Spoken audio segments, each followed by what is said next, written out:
Poor Spreaker people. You have to wait always till I get situated. Oh, goodness.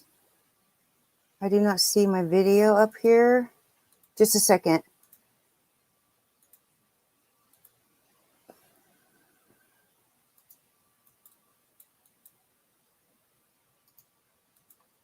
I have to get this video into the website, so give me 1 second. I'm not going to stop this broadcast because if I do, it will make me start all over and do a new broadcast. So let's see how quick I can do it. If you're listening on Spreaker, I apologize about this, but this, sometimes when you're going live, this is what you do. So just 1 second.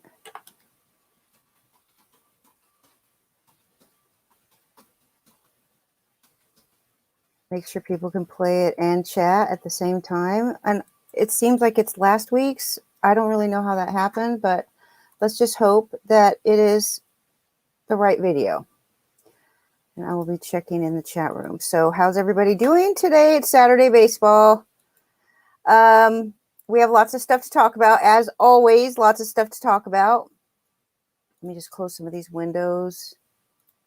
And I'm live. Okay, so check out the chat room. Hola, Malpal, J Stubbs, Daniel. Nice to see the three of you. Hopefully we'll get some more. My video's on. I don't really know why it says 7/24 because today, it is this 24th. I don't even know what day it is. Oh my goodness. Well, one good piece of news is that the participants in the Home Run Derby are not having problems so far. They were batting 267 before the Home Run Derby, and now they're batting 289. So maybe this year will be out of the ordinary. I mean, it's out of the ordinary in all kinds of ways. So why not this year too, right? I did have the video in there. It's 7/24. I had the right video. So sorry about that, Spreaker people. I promise that we'll talk about some useful information today. First, I got to get my notes. What the heck happened? I had to restart my computer and I'm all messed up. I had everything ready to go. For real? Okay, Lenny would be not proud of me at this moment in time. But he'll be proud of me by the time it's over. Hi, Mitchell. Nice to see you too. All right, so let's get started with some nuggets. Oh, let's talk about some injuries first. Let's get the injuries out of the way. We know that Nick Castellanos went on the injured list. He had a microfracture in his right wrist a whole week ago is when it happened. So, yes, he is going to be shut down for at least one more week. And the move to the injured list was backdated, so he'll be eligible to return July 30th. Hopefully, he will be ready to return July 30th, but that's the soonest that he can come back. So in the meantime, they have Alejo Lopez recalled from the minors to replace Nicholas Castellanos. That's a big loss for them, but we'll see. So another injury update is my favorite pitcher of the week, Steven Strasburg, who is useless in fantasy, and I've already given up on him, but now it's just really I said needle in the coffin the other day, but what I meant was nail in the coffin. Strasburg's nailed in the coffin. He's done for the season, in my opinion. I do not think that he's worth holding on to. Yes, he's good when he's pitching, but if you have to sacrifice any kind of injured spot for this guy, he's just worthless. So, and it sucks because the Nationals, well, I don't really know about the Nationals. They have a lot going on, right now, because it's really the deciding factor between whether or not they're going to be sellers or whether or not they're going to be able to compete for a playoff spot. And I have to say, the Phillies are not messing around. The Phillies are saying we aren't sellers. We are absolutely willing to go over the tax threshold to get a team put together to win. They are 8 games behind, for a wild card. They're 4 games behind the Mets, but they're 8 games back from a wild card in the National League. The Phillies, in my opinion, they stand no chance. I don't care who they get, who they add. It's not going to be enough of a difference maker to save the Phillies. Although, if you're a Phillies fan, you probably appreciate the fact that your manager says this, and that the ownership is willing to add pieces, but you got to use your brains here, Philly. You don't have, unless you beat the Mets, the chances of them getting a wild card spot are slim to none. And that's the truth, because they have to contend with the Dodgers, the Padres, the Giants. And of course, we know Milwaukee has the largest lead in the National League at this moment in time, actually have for a while now. It is nice to hear the Phillies say that they're willing to go over the tax threshold if it means winning. And that's nice for fans. I mean, it's a lot better than a lot of other teams are doing. So that being said, I do not see the Nationals standing any kind of chance. They're 11 games back from a wild card spot, and without Steven, and they're 7 games behind the Mets. And seriously, without Strasburg, they're nothing. They aren't going to be able to do anything. They have a negative 23 run differential. Really, Atlanta is 5 games behind the Mets. Now, we know that Atlanta is contending, or believe that they can contend. They're the only ones in the National League East with a positive run differential besides the New York Mets. They have a better run differential than the Mets. They're 9 games out of a wild card and 5 games behind the Mets. It's like that's a big road ahead. You know, that's tough. Seattle is 3.5 games back from a wild card spot. That's pretty cool. They're 7 games behind Houston and 3.5 games behind the Oakland Athletics. Oakland is like, they're no games back. So like if playoffs started today, they would be in the playoffs, Oakland. And of course, the White Sox are at the top of the American League Central without anything. Nobody's even close. I mean, the Cleveland, they're not Indians anymore. They're, what are they? Saviors, Guardians, the Cleveland Guardians. I agree with them. I agree with our friend Big Al on the Prowl. I agree with him. He thinks it should have been the Cleveland Spiders. I do as well. But they did say some of the names were just not going to work because of, they have, I don't know, they're patented, or they have ownership that's just conflicting. It's not going to work. Somebody else owns the logo or the name, or for whatever reason, it's not working out. This was the best name. And the Indians, I think that they did have a poll. They did vote on this, and there is a great bridge right by the ballpark that has a big old statue of some Guardians, and that's really like goes hand in hand with that. So anyway, back to this. The Red Sox are leading the American League East. There's 4 teams in the American League East with a positive run differential. We discussed run differential last week a little bit. And I have to say, like, the only team in the American League East with a negative run differential is Baltimore, and it's horrible. It might be the worst in baseball. It is. It's the worst in baseball, even worse than Pittsburgh, even worse than Texas. It's negative 133. So Baltimore, but the thing about Baltimore for fantasy purposes is that Baltimore has some decent pieces here. We're dealing with some decent pieces in Baltimore for fantasy managers, including a pitcher that we're going to talk about today that you might consider putting. The best thing about it for fantasy purposes is the fact that Baltimore is willing to, when you're this far behind, these teams are more willing to allow their youngsters to go out there and play away and get in the rhythm for next year, like start to get a feel for how it works. And, there's nothing better than experience to give these guys experience or whatever, make them better, make them ready. Next year, they'll be much more ready because they ended the season with a bunch of youngsters. That's good for fantasy people. And, we have our second half leagues going right now. These 2 leagues will end later than the normal fantasy baseball season does. And that's because we just started on Monday. And I made a huge mistake. I always do mess things up when it comes to fan tracks. I'm not complaining that there's so many options, but I get confused and I don't see the tabs and I don't pay close enough attention. So my goal was to allow people if somebody's injured, you can put them on the injured and it doesn't count against your total roster. And that was my goal. However, because I said it like that before the season started, we had people in the leagues drafting injured guys and knowing that they could just put them right on the injured list and they wouldn't have to worry about that counting. And so you had, for instance, Douglas. I don't know if Douglas is here, but if you are, Douglas, we've talked about this a lot of times, so it's no big secret. But all of a sudden I see like these teams are picking up every injured player is picked up, and now people are like doing not really what I intended it to do. And so then I'm like in a fuss quickly, I decided I got to stop this. I got to change the rules here. This can't be like it just can't be like this. So I said to everybody, you get 4 injured spots and 6 reserve. That's 10 extra players on each team. There's 12 teams in each league. And I thought that is fair.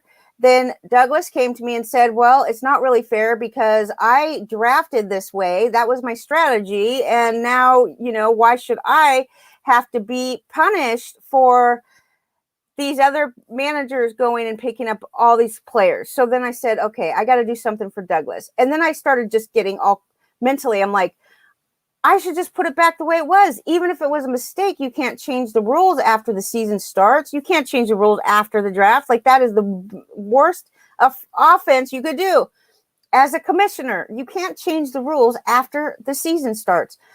So then I thought, should I just put it back? Like, I already emailed everybody. I already made sure that everybody's roster would be legal through the weekend and gave them through the weekend to change their teams. And I'm like, oh God, I can't put it back now. So I'm just going to leave it like it is. And I'm going to work something out for the people that actually drafted these players. So this is what I'm doing. If you drafted injured players, they won't count as part of, like, Douglas has like 9 injured players.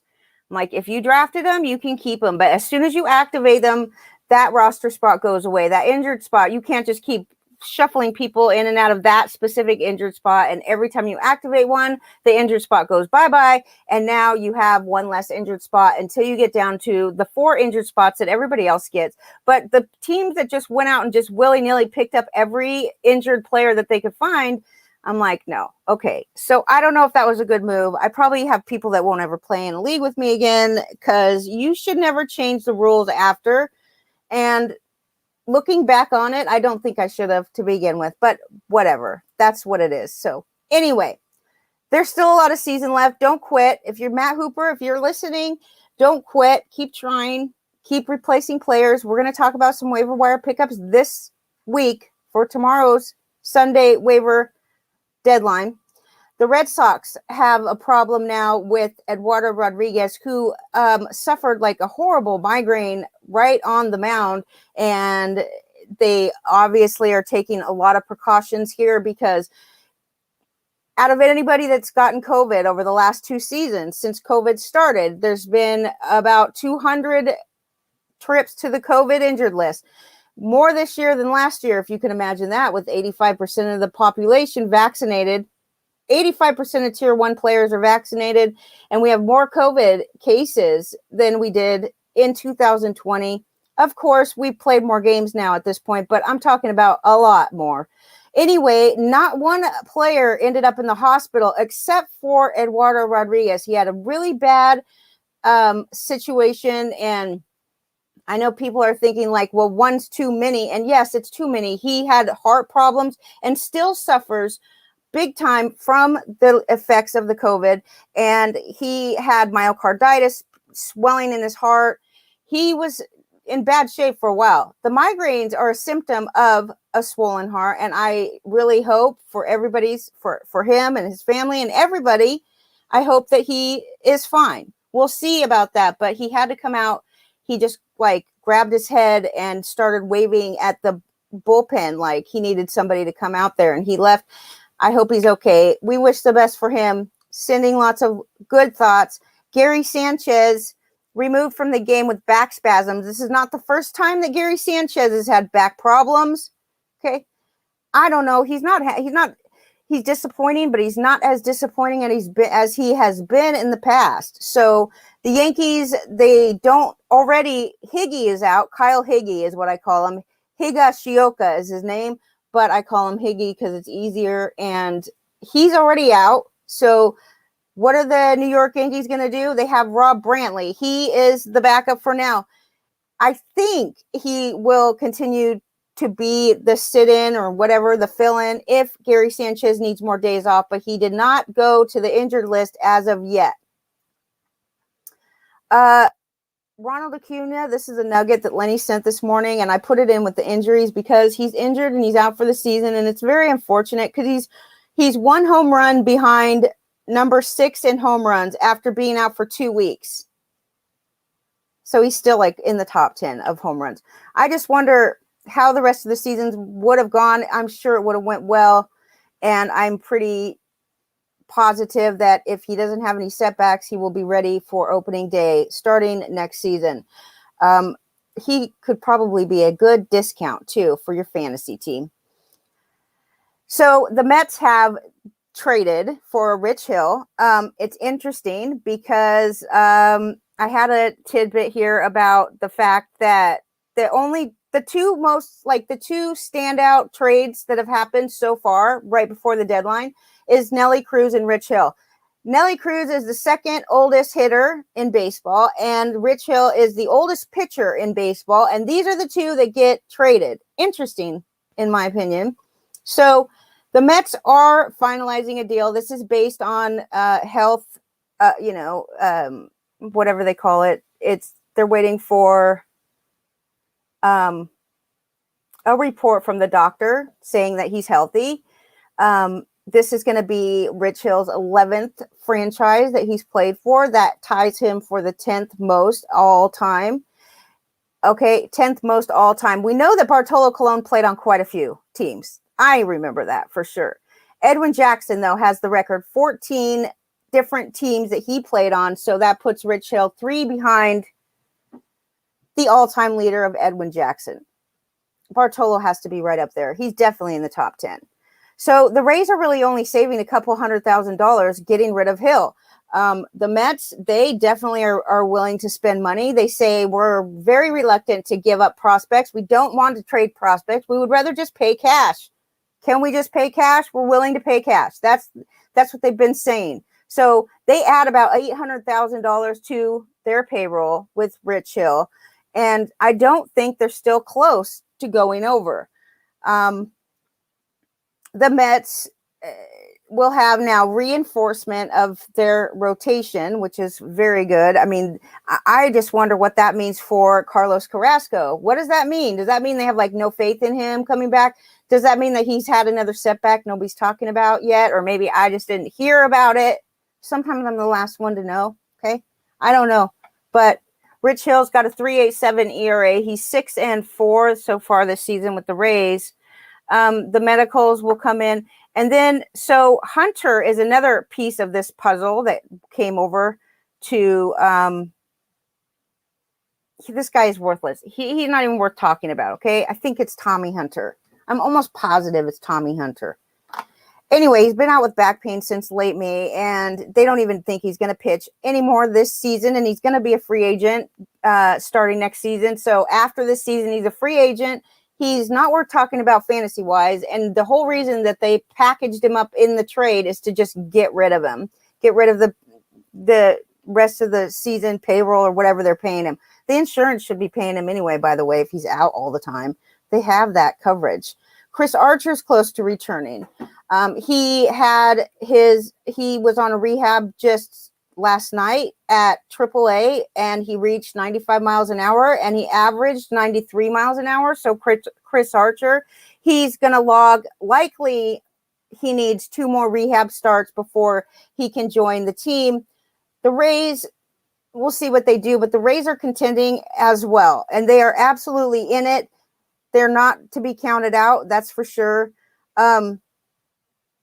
Nelly Cruz hit a home run the very first night, okay, on his new team. That's pretty fun. Also, Tampa Bay believes in Patino. Patino is in the rotation right now, and the last 2 starts, He's pitched 10 2/3 innings, 12 hits allowed, though. He has struck out 9. His ERA is out of whack, 7.59. I don't know how much faith they have in this guy or how long the leash is here, but they really want to keep him in the rotation if they can. And I just don't see it happening because he's just not that great. Like I said, Chris Archer is coming back. He reached 95 miles an hour, okay, yesterday in his rehab. So here's a genius of the day, you guys. Genius of the day. Raphael Devers is the 33rd player to hit 100 home runs with the Red Sox. He's only the 3rd to do it before the age of 25.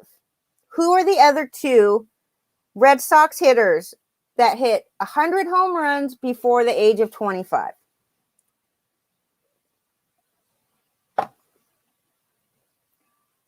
Quite a way. I don't know. I'm not going to give you any hints yet, but I will tell you later on in the show, so start guessing. Anyway, he's hit more home runs on pitches of 99 miles an hour or more than any other player since 2015 when they started keeping StatCast track of when StatCast became a thing. Okay, 2015. He's hit more 99 mile an hour pitches than any other player, and it's only 4, so it's not that big of a deal, but it's a nugget that Lenny was so kind to send me this morning. And along with some other Lenny nuggets, we have Tukey Hernandez. In his last 11 hits, have been a double, a home run, a double, a double, a double, a home run, home run, home run, double, double. So he's hit 1, 2, 3, 4, 6 doubles and 4 home runs and 1 single. That's his last 11 hits. He's on fire right now. Most extra base hits in baseball since June 27th, which is basically the beginning of July. The most extra base hits in baseball. Tukey Hernandez is tied for first in baseball with Shohei Ohtani. They both have 15 extra base hits since June 27th. JD Martinez, number 2. You have 2 Red Sox on here. He's had 14 extra base hits since June 27th. And then Rhys Hoskins, if you can imagine. Rhys Hoskins, 13 extra base hits since June 27th. The Red Sox have the American League best record, 59-38. They are 25-12 versus other American League East teams, so within their division, and they're 18-10 in one-run games. They are 30-20 versus teams with a winning record, and they're 29-19 at home, 30-19 on the road. And they've been swept only one time this season. That was April 2 through 4. So right at the beginning of the season, they were swept. And since then, they have not been swept. They're about to sweep the Yankees again, which that reminds me, I need to put in Spreaker. I need to put this. I need to put some audio in there because I have something great. You know, the Red Sox are beating the Yankees pretty badly right now. And I don't know. I mean, obviously the Yankees they've been in trouble all season. Maybe they should just forget about this. They should just forget about this year and start thinking about next year. They're just not, they don't have it. Their pitching is weak. They thought they were doing something good with Kluber and Tyon. He pitches today, by the way. Okay. We'll talk about some DraftKings. We could talk about my DraftKings lineup that I started, and we'll talk a little bit about some players. I did some research on this one too, so we'll talk about that later. But the Dodgers are 3 games back of the Giants. I love the Giants. I really love to root for the underdog. I never thought I'd be saying this year because I was really a big fan of the Padres, which I still am. And I know, and it makes me even more of a fan to know that they were in on Nelly Cruz. They were not sitting by on the sidelines and just throwing it away. They are actually still trying. I'm sure they figure all this work that they put in before the season starts, like, how can they just stop now, even though they've just been riddled with injuries? Their pitching has not been good. They've really made effort, and I'm sure, I mean, Malpal's here. He lives in San Diego. I'm sure the fans are as pleased as possible, you know, like even if their team is not going to win, at least they're trying. They're definitely interested in grabbing some pieces at the trade deadline. They're absolutely interested. Whether they, you know, pull the trigger or not, we'll have to see. But they were in on Nelly Cruz. That we know. And this is a National League team that we're talking about in on Nelly Cruz. Okay? So where were they going to play him? I have no idea what they were doing in on Nelly Cruz, but the fact is they were. The Dodgers are having lots of late game struggles. They've lost 4 straight games now when tied or leading entering the 9th inning. So they're basically losing the game in the 9th inning. That's their longest losing streak since they moved to Los Angeles from Brooklyn. They've lost 9 straight extra inning games. That's tied for their longest streak in franchise history. And they've allowed a go-ahead run in the 9th inning or later 3 straight games. It's the 5th time in the last 20 seasons that a team has done that. 3 or more straight in a season. So they're just having a hard time late in games. If the game ended in the 7th, the Dodgers would be fabulous. They're not. They're just not doing well at the end of the games. So speaking of Nelly Cruz, 41 years old and 22 days, the 3rd oldest player since at least 1901 to homer in his debut with the team, which is wonderful. I love it. He's with the Rays now. So the only older players to hit a home run in their first game with their team was Henry Blanco. Remember him? 2013. He was 41 years old, Mariners. Okay, then Dave Winfield did it in 1993 with the Twins. He was 41 years and 185 days. So he was almost 42. I don't know. 41 and a half for Dave Winfield. One other 41-year-old homered in his debut with the team, but he was a little younger than Nelly Cruz, and it was 1972 Willie Mays with the Mets at 41 years and 8 days old. So he was still 41. Willie Mays getting it done at 41 years old.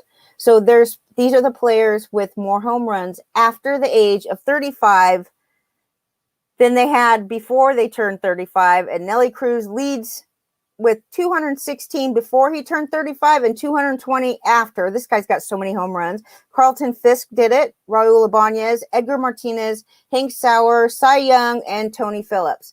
All those guys hit more home runs later in their career than they did as a youngster. It's not that surprising to me, but not very many of them did it.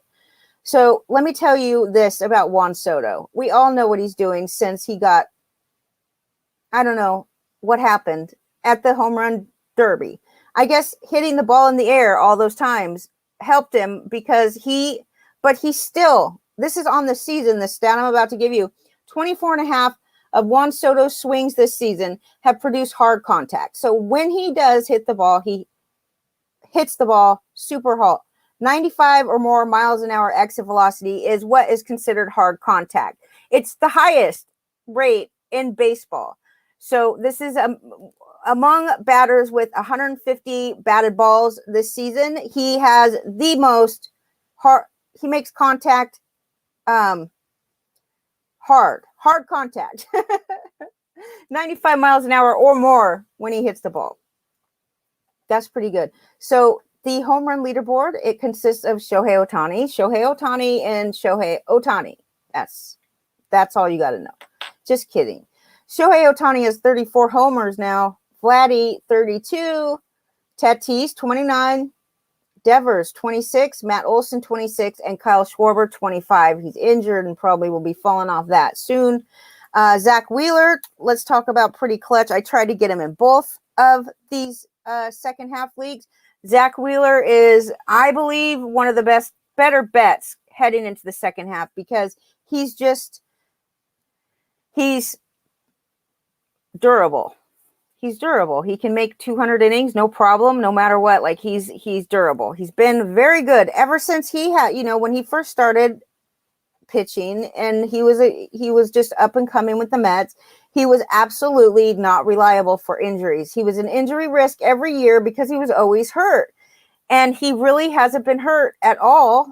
I mean, I could look up his injuries, but I don't think there's very many over the past couple years. And he has 9 starts this season of 7 or more innings pitched. Okay, at least 7 innings, 9 times.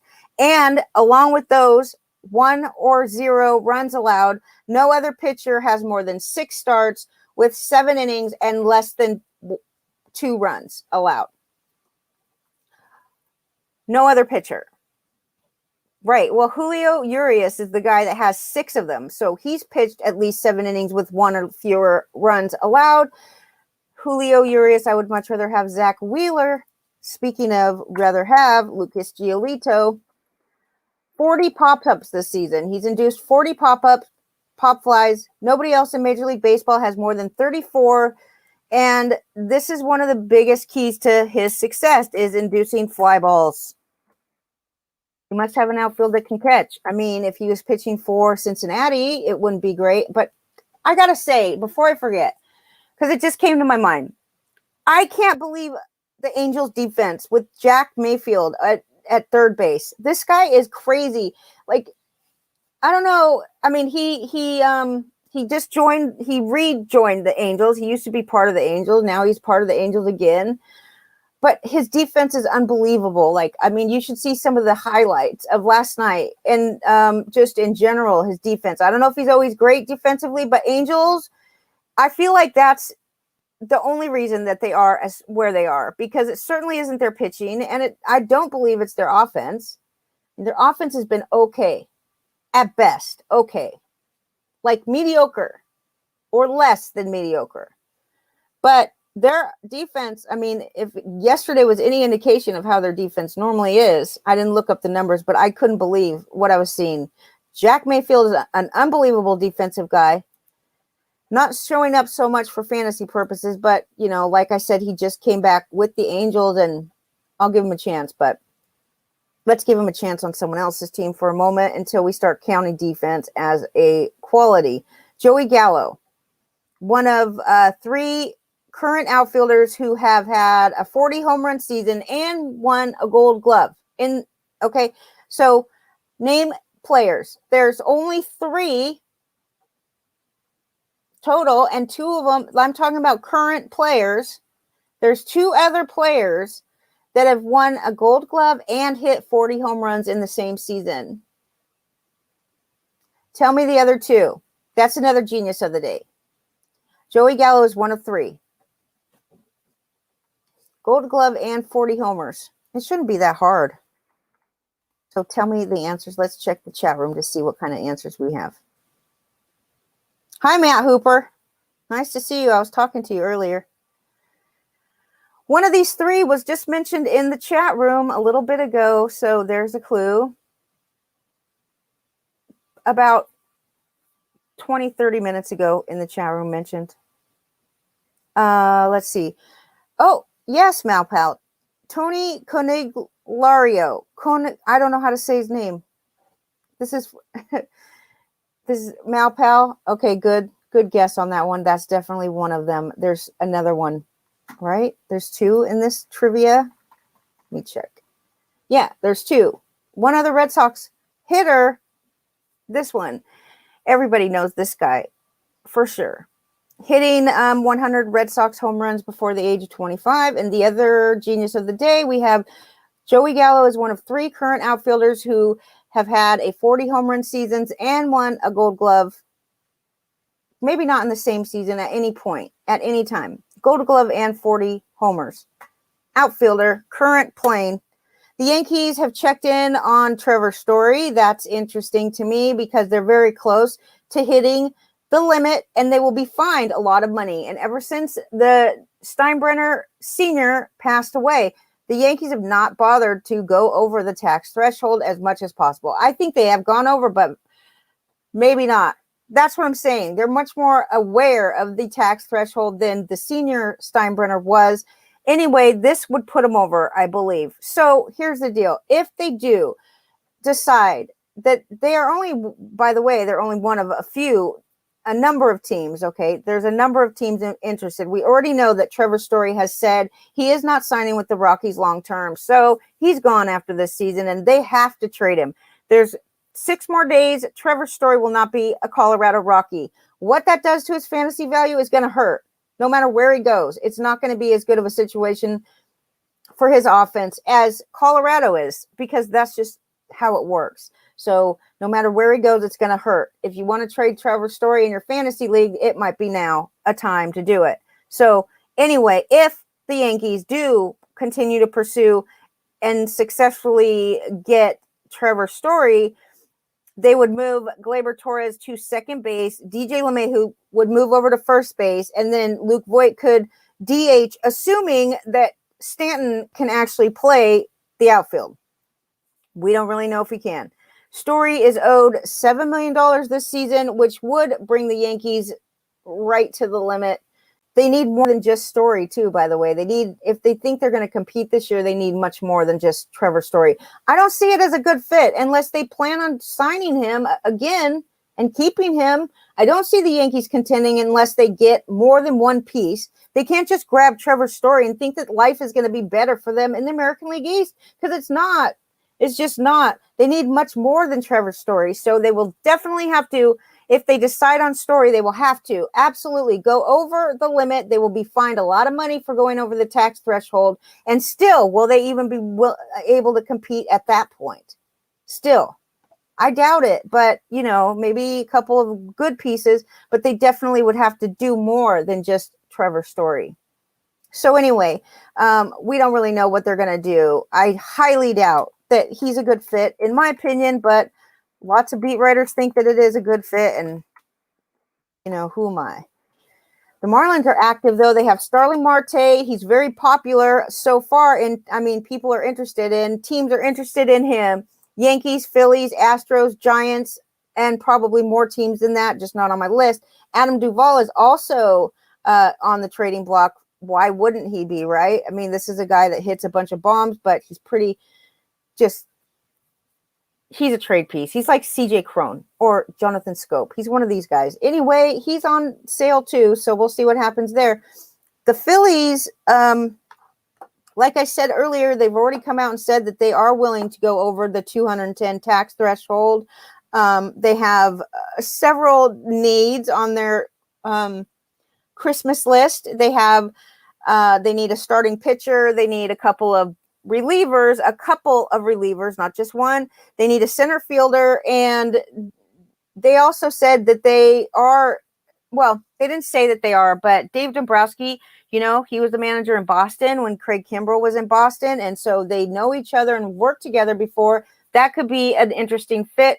Craig Kimbrell, we know, is up for trade, if they get a good offer for him, and he's having a great season. So speaking of relievers, we have the Mariners, who just designated for assignment Raphael Montero.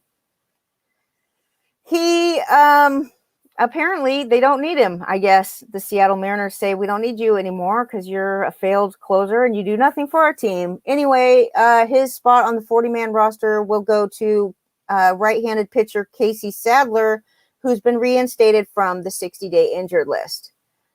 I think that Seattle needs to be buyers. They have plenty of money. They have plenty of room on their team to put some players. I think they would be very good if they got some players this trade deadline. So let me put in the Nuggets some interesting stuff about the minor league players. And the fact that is that, long story short, the minor league players get totally screwed. They make less than minimum wage. It's an abomination what is happening to these youngsters. It is not even livable. And if they don't have parents that are willing to let them live in their basement for the next 6-7 years until they get to the majors, think of your life. Think of what you're putting on the line to get to the majors, like everything. You're risking 7 of the best years of your life, okay? You're risking moving up in a company or becoming something successful, going to school, getting your degree, whatever it may be. You're putting that on hold for your small chance of making it in the major leagues. And in the meantime, you're living in a trailer with 6 other guys. And you can't, think of this. It's just absolutely atrocious that, yes, I believe that with this new agreement with the players, I think that there's going to be some changes I think that's the biggest thing on MLB players list is you need to start taking care of the minor leaguers. It's unbelievable. It is disgusting how they treat them. They get paid less money than minimum wage. They get paid less money. They have to dedicate all their time to this. They're only working part of the year, so they only get paid part of the year. They get paid during spring training. They get paid like $10 a day to eat, and which is great for them. But other than that, they don't get paid. Oh, it's it's absolutely disgusting. And then they gave him a pay raise this year, and it's just ridiculous. It's just embarrassing. If I was an owner, I'd be totally embarrassed and ashamed of myself for allowing these kids to live like this. And the fact that they even can, it's totally like, why are they exempt from having to pay minimum wage at least? So they go from $200 a week to like $350 a week. That's what they're giving them. They can't afford to live. So this Kieran Lovegrove, I was just reading today that like just within the last year, at least 7 players left the game of baseball because of their mental health. And so it's an issue that nobody talks about and is a problem. You know, it's an issue all across the board, I think, but especially with these minor leaguers, think of the mental state that they're in. Think of just, what if I don't make it? Like all this pressure on them. What if I don't make it? And now I've wasted like all these years of my youth, you know, playing for this team that doesn't pay me crap. I have to ride on bus, like whatever. Anyways, this guy, he's active right now for AA Angels affiliate. He's living with 6 other teammates in a 3-bedroom apartment, sleeping on a twin mattress with one person sleeping in the kitchen and 2 others in the living room. He says it's gotten to the point now where there are guys who are in a serious mental health crisis because of how stressful money is. I really do think it affects not only their play on the field, but I think it affects the quality of life overall. No doubt about it. He says we're reaching a point now where this is actually becoming detrimental to players' overall health. And the owner not addressing it is actively saying that they don't care about the health of their players. And we figured all that out when COVID started. Real clear. There is no question about what the ownership cares about in this game, or the commissioner for that matter. So they don't care about the players. That was clear when MLB players are paying the salaries of the minor leaguers because the owners don't feel like it, even though every single one of them is a billionaire. And between all of the owners in baseball, they have like $90 billion. And yes, I know there's lots of expenses that come along with running a team. And it's always easy to say like, oh, you've got so much money, just give some here, give some there. But if you're going to take care of anybody, why wouldn't it be your players? Why wouldn't it be the youngsters? Why are you treating them like they shouldn't make minimum wage? Okay, they should live with their parents in their basement. How are they supposed to have a family or a girlfriend or a life? They can't because they're too busy living in their mother's basement. Just embarrassing. I mean, I'm not kidding. Baseball has just, some things about the sport of baseball, the actual organization of baseball is just disgusting. That's the truth. So he says he's considering ending his baseball career after the season because of the financial and mental health strain of life in baseball. I mean, a lot of these guys work as Lyft drivers, Uber drivers. They work in warehouses for UPS and Best Buy in the off season. That supplements their income since they only get paid when they're actually playing. But this is a year round. They're dedicating 80% of their time to getting better at baseball with the hopes that they could possibly make it in the majors someday. I can't even imagine the number of them that actually don't make it.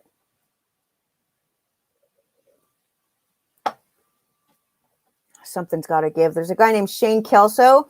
He spent part of this season with another Angels minor league affiliate, the low A team. And this isn't just about the Angels. This goes across the board. I shouldn't even have brought up the fact that these 2 specific players are in the minor league affiliate teams for the Angels, but it's the same.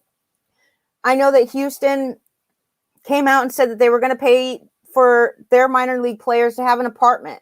And that is great. That's like a step in the right direction. I mean, a roof over somebody's head is a big deal.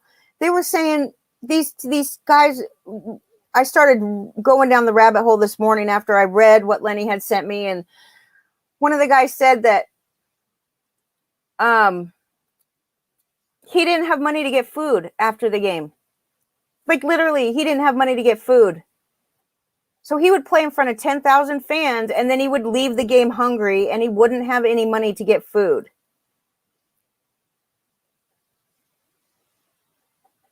I mean, it's pay for their apartment, pay for their groceries, give them at least the ability to eat. How do you expect them to turn into great, healthy baseball players if they can't eat breakfast, they can't eat dinner, they can't get fed? It's disgusting. It's absolutely unacceptable. It riles me up, okay? So anyways, Shane Kelso, he said he spent part of the season with another Angels affiliate, low A, 66ers in Inland Empire, but he retired. He said that 4 teammates and him bunked in a camper van in a trailer park while other players are living out of their cars. It literally makes me feel like crying. I'm not kidding. Like I could, it's horrible. They're living out of their cars. They're losing $1,000 a month from his savings. He said he was losing $1,000 a month from his savings. And he was going to go broke before the end of the season, so he decided to retire. He said that it cost him $2,000 for housing, and the team paid him $1,600 a month. So every month he was losing $1,000. And then I found out something else interesting, that they did a comparison. Some guy on Twitter a couple years ago did a comparison he said that there was a 1956 paper that reported median minor league salaries in 1950 by the level that they were playing at. And this guy converted them into annual salaries based on $2017. So, 1950 at AAA comparatively, they were making $43,170. In 2017, they were making $10,000. So while, inflation, the prices go up and pay goes up between 1950 and 2017, everything goes up except for the minor leaguers' pay. That doesn't go up. It's just unbelievable. Right now they make $8,500 a year at AA, $10,750 at AAA. The average income of a minor leaguer for the first 7 years of their career is $6,884 a year.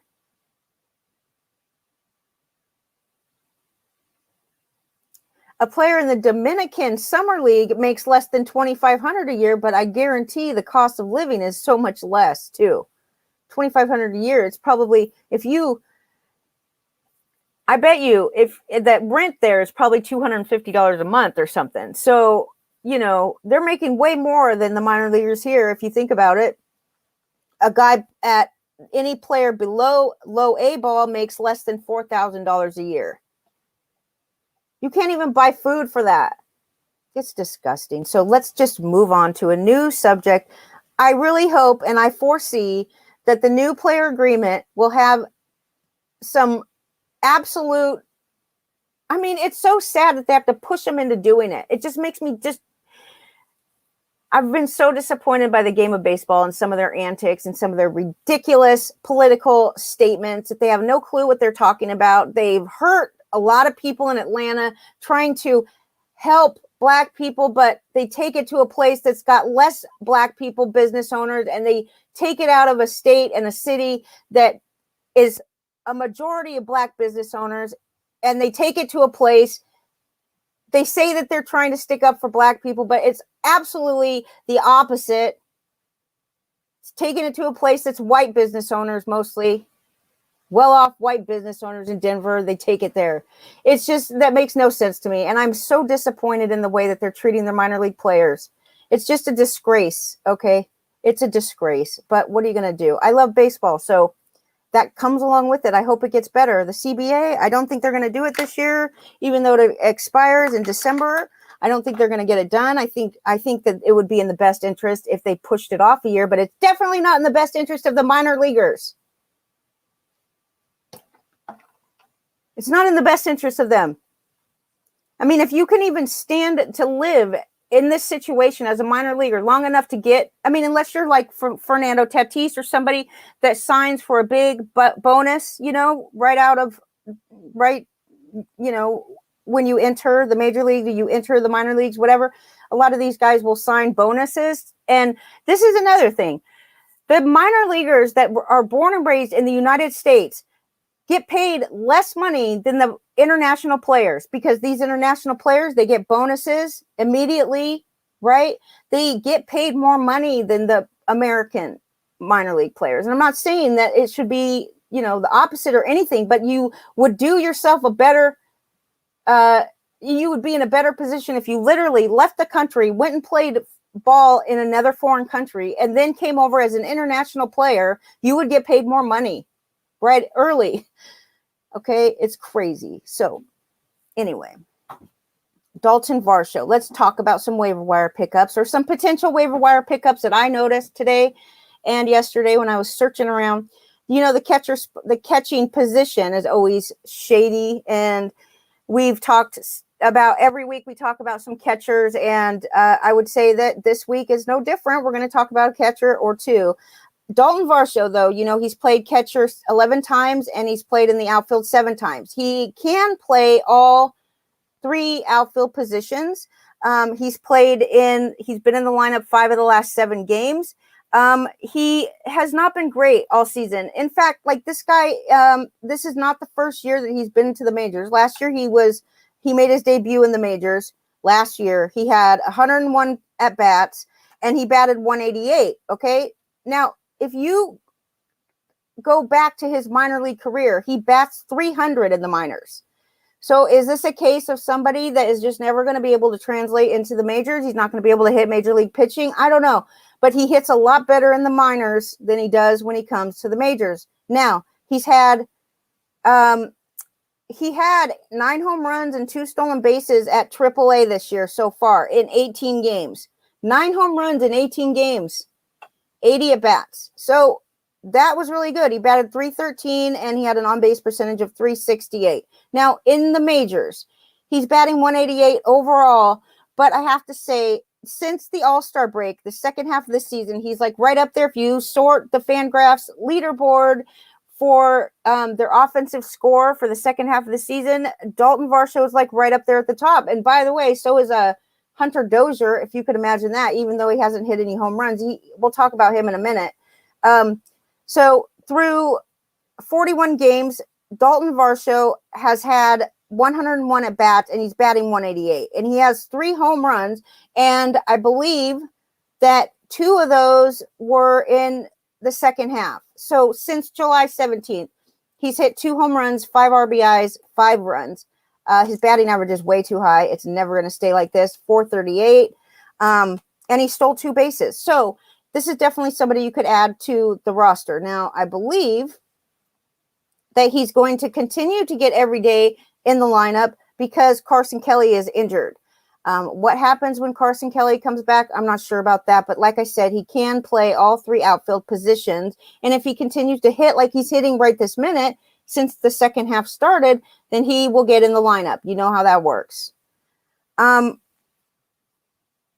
Like I said, he just hits so much better in the minors so far in his career. Now, I mean, he came up last year and made his debut, so he's still very young. He's only 24 years old. I give him a break.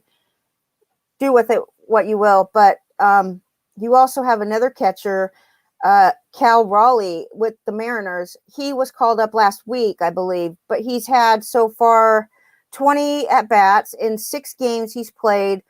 He's only 20% owned. And then you have Luis Torrens. He's also a Mariners catcher, but he's been playing instead of catcher because now Cal Raleigh is acting as catcher. Luis Torrens is playing first base and DH because he's hitting. So, I mean, of course, I would choose Torrens over Cal Raleigh, but if you need another catcher, this is an option for you. We didn't really think we were going to see this guy until next season. He was tearing it up at AAA, though, I have to say, with 9 home runs in 44 games and 3 stolen bases, batting .324 at AAA, got called up. Now, he's already hit a home run, drove in 4, even though he's only batting .150. I don't expect him to be a 300 hitter right off the bat, or maybe he won't be a 300 hitter ever. I don't see that in him. I do see power, though. He definitely can hit for power, no doubt about it. like I said, in 44 games at AAA, batting .324 with 9 home runs, 34 runs scored, 36 RBIs, and he's definitely a power guy if you need. He has played in 3 of the last 4 games. I don't think the Mariners are going to call him up and just have him sit on the bench. So there you go for that. With his, like I said, he's a power guy. He doesn't walk. He's not going to walk a lot. So he's not really a 3 true outcome guy, but he'll strike out 35% of the time. He won't walk, and he'll hit for power. And that's, what can you ask for from a catcher, right? Okay. Anyways, moving on. Harrison Bader. This guy, if he is not on a team, you need to go pick him up immediately. I don't know what your problem is not even having him yet, because we've talked about him now. This is the 3rd week in a row that I've talked about Harrison Bader on Saturday Baseball. So I had to bring him up again because now he's moved up. Now, the last few days, he's been moved up to 6th in the order. He was batting 8th in the order. Since the beginning of July, he has 3 home runs, 11 RBIs. He's walking. He's hitting for average. He's stealing bases, We've been waiting for him to get it together for a while, and maybe this year he's just doing that. Ever since the July 1st, at least, he's been hitting. Yesterday, he went 2 for 3. He walked. He hit a double. He scored twice, including a solo home run that he hit. So go pick him up immediately. I'm not joking around. Harrison Bader should be on your team if he's not on someone's team yet. Pat Valaika, he is just someone I'm mentioning because he's now hit home runs 2 days in a row. We kind of know what we're getting out of him, and it's not this. But, yeah, he has 4 home runs on the season, and 3 of them have happened in the last 2 days.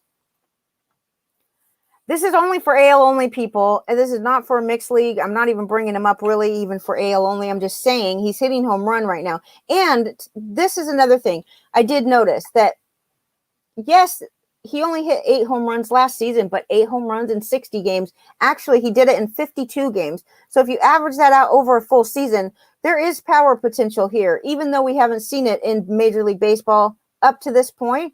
I could say that he he was on pace for 24 homers last year, which is good because we never expected that coming from this guy. He typically is not going to hit for average either. His average could kill you, but like I said, for American League only, whatever. I thought I'd bring him up because he's been hitting like crazy the last couple of days. The next guy on the list is Tyrone Taylor from Milwaukee, outfielder. He hit his first Grand Slam yesterday. He's 27 years old, so he's not real new or young, but and he's batting .240 on the season, but he has 8 home runs, 30 RBIs, and 20 runs scored through 172 plate appearances. He's mostly been limited to a bench role. He started 3 of the last 8 games, but he's also started 3 of the last 4 games. So literally this guy is starting to get more playing time. He's plays for Milwaukee, like I said. And since in the month of July, he's hit 2 home runs. He has 13 RBIs. He has 9 runs scored, and he's batting .289 for the month of July so far. That would be in 17 games. And I believe that he's been on base 16 of 17 games, or maybe that's someone else. Either way, Tyrone Taylor is getting it done. First Grand Slam yesterday, so that's good. Hunter Dozier. Yes, Hunter Dozier. He's on my list, even though he doesn't have any home runs and he doesn't have any stolen bases over the last few days, but he's hitting. Beware of this Hunter Dozier. He is heating up. We've been saying this all year long, like he's going to heat up, but he's heating up. I could tell you that right now. He went 1 for 3 with a triple yesterday. He's been on base 7 games straight. He's batting .478 in the month of July with a .586 on base percentage. That's not going to last, okay, people? But since July 1st, he's batting .352. 1 home run and no stolen bases. But the reason that I bring him up is because he's hitting extra base hits. 7 extra base hits since July 1st, including 5 doubles and 1 home run and 1 triple. He's hitting a lot of doubles right now, which tells me that he is heating up and he is going to start hitting home runs soon. We know he can. We just know he's been horrible this year. So that's that. But from July 10th, that's 7 games, the last 7 games, which I told you already, he's been on base all 7. He's 2 doubles, 11 hits, 29 plate appearances, 23 at bats, batting .478. Like I said, that's not going to happen. But he's walking, he's not striking out, and that's great to see with this guy who's been just dismal all season. The next guy on the list is Thyro Estrada, 25 years old, San Francisco Giants. He plays shortstop, second base, and third base. Okay, let's see. In the month of July, he has 12 RBIs, 2 home runs, 347 batting average, and a .418 on base percentage in 20 games in the month of July. That means he's played most of the games this month. He's replacing Brandon Crawford at shortstop. But I got to say, like I told you already, he plays multiple positions, including corner and middle, all the infield spots he plays, besides catcher, of course. Now, this is what he did in the minors before he came up to the majors this season. In 37 games at AAA, he had 156 at-bats, and he got 7 home runs, 5 stolen bases, a .385 batting average, a .448 on-base percentage, 33 RBIs, and 32 runs. That was before he came to the majors. Now he's played in 20 games in the majors. He has 2 home runs, 12 RBIs, and 7 runs scored. Still batting .3-something in the major leagues. So this guy is playing most days. Since the All-Star break, he's batting .333 with 3 walks, 4 RBIs, a home run, no stolen bases. Hasn't stolen a base yet in the majors, but definitely did in the minors. Although he might not steal bases in the majors because he wasn't always successful. He got caught stealing 3 times and he stole 5 bases. So out of 8 tries, he got caught 3 times, which is not a great it's not a great success rate here, okay, with him for stolen bases, but whatever. He's a home run guy. Just get him for that. Get him for his position eligibility and know that he's going to be playing for the near future every day. The next guy on the list, which I don't know if he's available, but he's still available in Tout War, so that's why I put him on the list, even though I can't believe the only reason he's available is because I think I dropped him, picked him up, dropped him. It's Cesar Hernandez. This is the one that's been on base in every game since July 1st, except for one. 16 out of 17 games he's gotten on base. I don't know what is going on with his home run surge because he's not usually this much of a power guy. In fact, he steals bases, or he used to, but that's over with for him. He's not a stolen base guy anymore. He bats leadoff, though, although he's been batting third a couple times lately. Anyway, he's in the lineup pretty much every day, and he usually bats leadoff. If he doesn't bat leadoff, he's batting third, which could be even better depending on what you're looking for. But he has a home run surge going on. 4 home runs in the month of July, 13 RBIs, 10 runs scored, .250 batting average, and no stolen base attempts, no stolen bases. So whatever, this guy is not belonging. He needs to be on a team.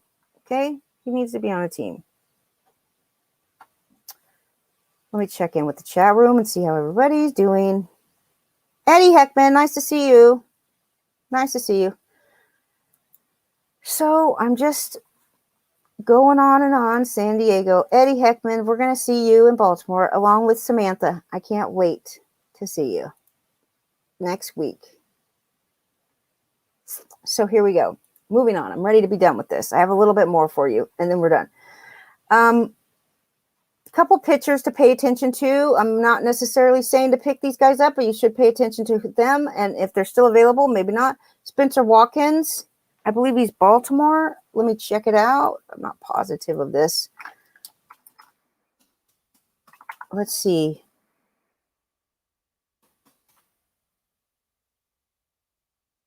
First, I got to get it to MLB, and then I got to look it up. I think he's with Baltimore, and I think he's – yes. The only reason I questioned that was because he's facing Miami, and that's not the same league. So anyway, he is facing Miami, goes up against a guy named Jordan Holloway. He's 2-0, though. Spencer Watkins, 2-0, picked up the win on Monday night. And what I'm saying for you is to pay attention because I think he pitches today, and I think he's worth paying attention to. If he doesn't pitch today, he's pitching tomorrow. And, you know, you'll get to see him one more time between now and the time that you make your fab bids. But let me tell you this. He's been called up since July 2nd. He's made 4. One of them wasn't really a start. I'll say the last 3 outings that he's had, he's been a starter. He pitched 5 innings against Toronto. Then he pitched 4 1/3 against the White Sox. And then his latest outing against Tampa Bay, he threw 6 innings. I love it. He struck out 7. He walked 2. The last 3 starts that he's made since he's moved to the majors has only been 1 or less earned run. Only has given up 1 home run in 3 outings. And he's only been 3 times, but he hasn't allowed more hits than innings pitched so far. The fact that he went 6 innings, I love it. He's 28 years old, and he did get the win on Monday, 1 run on 4 hits and 2 walks over 6 innings. He struck out 7, first quality start of the season of his career, actually. But I'll tell you, he's been pretty good ever since he got promoted, like I said, July 2nd. So he's got a 1.65 ERA, a 1.16 whip, and a 13-8 strikeout to walk ratio. They are definitely considering keeping him in the rotations because, like we talked about earlier, Baltimore, what are they? They have nothing to lose by leaving him in the rotation. And if he continues pitching like this, he should definitely be on a team. He hasn't had any blowups. See what he does in Miami, but I can't imagine that outing is going to hurt him. You never know. Another guy to keep on your radar and to check out is Quantrill. I know he used to be a Padres. I wanted to be a fan of his then, but anyway, got traded a couple times since then. Now he pitches for Cleveland. He's going to go up against St. Louis in his next outing. But his last 4 starts, okay, he's gone 5 1/3, 6 innings, 5 innings, and 6 innings. So he's starting to go deep into games, which was not the case just 4 starts ago because he was like an opener / reliever, whatever. He was not pitching a lot of innings. Quantrill, if he could get stretched out, which we know that the Guardians, the Cleveland baseball team. We know that the Cleveland baseball team loves to leave their starting pitchers in games for a good amount of time, a good amount of innings. You can rely on that every year, and it's one of the things that I love to target for starting pitchers, which is a pitcher that can go deep into games. That is huge, especially in this day and age when we see more and more pitchers can't even get through 5 innings. Anyways, Quantrill, 72 2/3 innings this year. He's got a 3.84 ERA, but like I said, the last 4 starts, he's gone at least 5 innings. Doesn't strike out a lot of batters. He's not very good at strikeouts, which is probably why Malpal is like, no, thank you, because I know Malpal likes pitchers that can strike some batters out. He's not great for that, but definitely somebody to keep an eye on. Next week he goes up against St. Louis, so I don't think you're going to be able to see him again before tomorrow's fab bidding, but just keep an eye. Another guy to keep an eye on is Tanner Houck for Boston. I like this guy. What's not to like about him, really? He pitched last year, 17 innings. He had a 0.53 ERA. So you say to yourself, like, what's 17 innings? You don't really know what 17 innings is going to do, and who knows? Because that's the extent of his major league experience. Now he's back in the majors. Another 18 innings he's pitched so far for Boston, but he hasn't been able to go deep into games either. It's like they're stretching him out or something. They started him off since the All-Star break. He's had 2 starts, July 16th and July 22nd. Anyway, he's only pitched 7 innings. So he's pitched, I don't know. I thought I had his games here. I thought I had his, anyway, I thought I had his outings, but his last start was against the Yankees. He had 19 called strikes and 10 swinging strikes. He threw 87 pitches, which is great. They had a rain delay, so that interrupted his outing, but we don't really think he probably would have gone that much deeper anyways, even if the rain didn't delay the game. However, he threw 87 pitches. That's clearly an upgrade to what he was doing, and I love to see his pitch count going up. And so anyways, that was his longest outing of the season against the Yankees, and definitely should stick in the rotation and continue to increase his innings load. Definitely. At AAA this year, he only pitched 21 innings. So like on the season, he's only pitched less than 40 innings. We'll see what happens, but I can say that in 2019 he pitched 100 innings. In 2018 he pitched 120 innings, so he's nowhere near like, full-time starter, but whatever. He's pitched 40 innings. He should be able to make it through the end of the season pretty good to go. He's got a 2.50 ERA and a 1.17 WHIP in the majors this season. He wasn't very good in the minors. He pitched 21 innings, like I said, 21 innings, 26 strikeouts, a 5.14 ERA. I don't really know what. He had 12 earned runs. Whatever it is, he's doing well in the majors. His last 2 starts, 7 2/3, 11 Ks, no earned runs. That's what it is. 4 2/3 and 3 innings pitched. So moving on. Tukey Tucson is another guy. He's going to start today, actually, I think. He's only had 1 start this year in the majors. But Tukey Tucson, do you remember him? Everybody liked him. Everybody forgot about him completely. So he's got a great curveball. He's actually got he's got 4 different good pitches. Scouts say that all 4 of his pitches are above average. And he's only pitched 1 outing in the majors this season, but it was against San Diego, and it was 6 2/3. He went 6 2/3. We love that. He walked 2, struck out 5, got a win. His ERA so far this season after 1 outing is 1.35. I think he's gonna start today. But even in the minors, he was doing great in the minors. So July 8th, he pitched 6 innings, no earned runs, struck out 11 in 6 innings. And then July 13th, he struck out 7 in 6 innings, 2 earned runs. Definitely a guy to put back on your radar. Pick him up if you have a spot. That's definitely the case here. Pitches for Atlanta. So I'm telling you, he used to be somebody that people really liked until he didn't do that great. And then everybody forgot about him. So look, entering this season, he had 107 strikeouts and 95 innings pitched at the major league level. Now, he had a problem with home runs at one time, and he definitely needs to keep his walks in line. But this is, we're going back till he made his debut in 2018, so that was a few years ago. He's only 25 still. He is definitely worth putting on your radar because this is when they finally do. Like, for 3 years, he was nothing like you expected him to be. Now, maybe he's growing into it. Maybe he's getting better.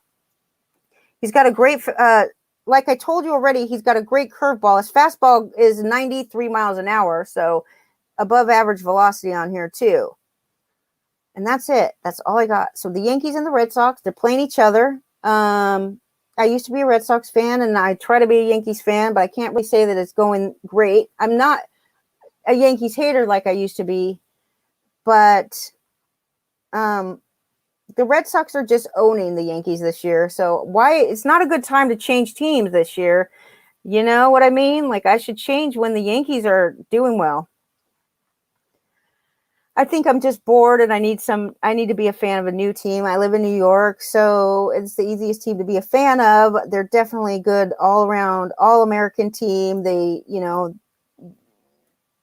if you think of the America's team, you would think of the Yankees probably. And, all the teams all the players want to play for the Yankees. They're all willing to cut their hair.